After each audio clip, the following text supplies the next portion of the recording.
সর্বপ্রথম আমি আল্লাহকে বিশ্বাস করি, আল্লাহর সিদ্ধান্তের উপর বিশ্বাস রাখি। তকদিরে যেটা লেখা আছে সেটা তো করতে হবে। আমি ওই দিন আসতে গিয়ে সচিবালয় পর্যন্ত এসেছি। এই টাইমিংটা হয়েছে আসলে আল্লাহ তাকে শহীদ হিসেবে কবুল করে নিয়েছে, এটা স্বীকার করতে হবে। কারণ সে চেয়েছিল, মানুষ চাইলে তার দোয়া কবুল হয়, হয়তো ইহকালের জন্য হয়, হয়তো পরকালের জন্য হয়, অথবা দোজাহানের একদম দুইটা জাহানের জন্যই তার দোয়াটা কবুল হয়েছে। আল্লাহ হাদি ভাইকে ওভাবে কবুল করেছে। আফসোসটা আসলে কোন জায়গায়, যে হাদি ভাইয়ের সন্তানটা হাদি ভাইকে আর দেখতে পারবে না।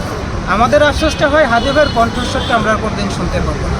আমার সব থেকে বড় আফসোস, যার অবহেলাই হোক, যার কর্তব্য অবহেলাই হোক, যার তদবিরেই হোক, হাদি ভাইয়ের সব থেকে বড় একটা চাওয়া ছিল যে আমাকে যদি গুলি করে মেরেই ফেলে, আমাকে যদি ওরা শাহাদত করাই দেয়, আমার যারা ঘাতক, আমার যারা হত্যাকারী, তাদের জন্য বিচারটা হয়। আপনি কি বিশ্বাস করেন, এই যে এখানে যত মানুষ যারা আছে, আপনারা কি বিশ্বাস করেন হাদি ভাইয়ের খুনিদের খুব তাড়াতাড়ি আইনের আওতায় এনে হাদি ভাইয়ের হাতটাকে সান্ত্বনা দেওয়া যাবে? আপনি এটা বিশ্বাস করেন? আরে আবরার ফাহাদ ভাইয়ের খুনিরাই তো ফাঁসির আদেশ পায়, কীভাবে যেন কার আদেশে যেন আজও তাদের ফাঁসি হচ্ছে না, অসিপদ্বীপের ফাঁসি হচ্ছে না। আমি শুনেছি বাংলাদেশে নাকি মেয়েদের ফাঁসির আদেশ হলে সেটা কার্যকর হয়। এখন যে ছাত্রলীগের ফাঁসির আদেশ হলে সেটা কার্যকর হয় না, এই সরকারের আমলে এসে দেখি। আমি দেশবাসীর প্রতি আপনাদের মাধ্যমে একটা অনুরোধ রাখবো, আমি কোনো দলের না, দেখেন আমি বিএনপির বিপক্ষে না, জামাতের বিপক্ষে না, আমি শুধু ইনসাফের পক্ষে। আপনারা এমন মানুষকে সংসদে নিয়ে আসেন যে হাদি ভাইয়ের এই যে হামলাকারী আছে, যারা হত্যাকারী আছে, এদের জন্য বিচার হয়, আগামীর রাষ্ট্রের জন্য ইনসাফের হয়, আগামীর বাংলাদেশ যেন হাদি ভাইয়ের স্বপ্নের বাংলাদেশ হয়, আমাদের যে চাওয়াটা ছিল স্বাধীন সার্বভৌমত্ব রাষ্ট্র, সেটা যেন।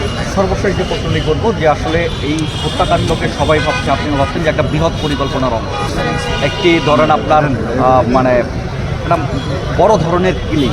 এখন এই জায়গাটা আপনার মনে হয় যে হিট লিস্টের যে ব্যাপারটি, হিট লিস্টে সম্ভাব্য আর কারা থাকতে পারে বলে আপনার মনে হয়, আপনার ধারণা কি ভবিষ্যতে যে হাদির মৃত্যুর পর? দেখেন, মূল সমস্যাটা কোথায়, বিপ্লবীদের চিন্তাধারাটা এখনও এস্টাবলিশ। হাদি ভাই শহীদ হওয়ার পরে বুঝলাম যে আমাদের আসলে কোন চিন্তাধারায় যাওয়া উচিত। 24-এর বিপ্লবের রংটা ছিল রক্তের মতো লাল, আমরা হাজার হাজার মানুষ জীবন দিয়েছে, আহত হয়েছে, ওই রংটা কিছুদিন পরে ফিকে হয়ে গেছে। হাদি ভাইয়ের রক্তের কালারটা দেখলাম আগুনের মতো, এবং হাদি ভাইয়ের প্রত্যেকটা রক্তের ফোঁটায় বারুদের গন্ধ আছে।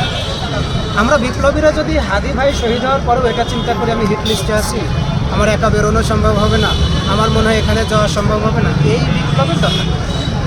আপনি আমাকে গুলি করেন, সিঙ্গেল শট না, ব্রাশ ফায়ার করেন, আমি তো বুক পেতে দাঁড়িয়ে আছি। আমার রক্তের উপর দাঁড়িয়ে আমার পরবর্তী প্রজন্মের জন্য আগামী বাংলাদেশের স্বপ্ন দেখি। আমি তো শহীদ হতে চাই, আমি তো মরতে চাই। আমি তো কোনো রকম দুইজনকে নিয়ে চলি না, আমি তো কোনো রকম আপনি হুমকি দেন না, আমি ভয় পাচ্ছি না। আপনি কয়বার হুমকি দেবেন বলেন? আপনি যতবার হুমকি দিবেন আমি ততবার ভয় পাচ্ছি না। আপনি যতবার আমাকে পায়ের নিচে ফেলতে চাবেন আমি আবার উঠে দাঁড়াবো। আপনি আমাকে গ্রেপ্তার আতঙ্ক দেখাবেন, আমি আপনার থানায় গিয়ে বসে থাকবো। বিপ্লবীরা কেন ভয় পাচ্ছে? বিপ্লবীরা যখন অর্ধেক বিপ্লব রেখে ঘরে ফিরে যায় তখন তাদের মৃত্যুটা নিশ্চিত হয়ে যায়, যেরকম 24-এ হয়েছে। হাদি ভাইকে কেন জীবন দিতে হলো? কারণ বিপ্লবীরা অর্ধেক বিপ্লব করে ফ্যাসিস্টে পুরোপুরি নির্মূল না করে ঘরে ফিরে গিয়েছিল, তার খেসারত আজকে দিতে হচ্ছে।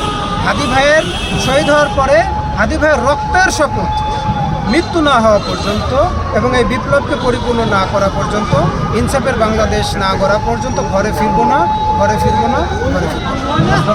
আসলে অনেকের সংখ্যার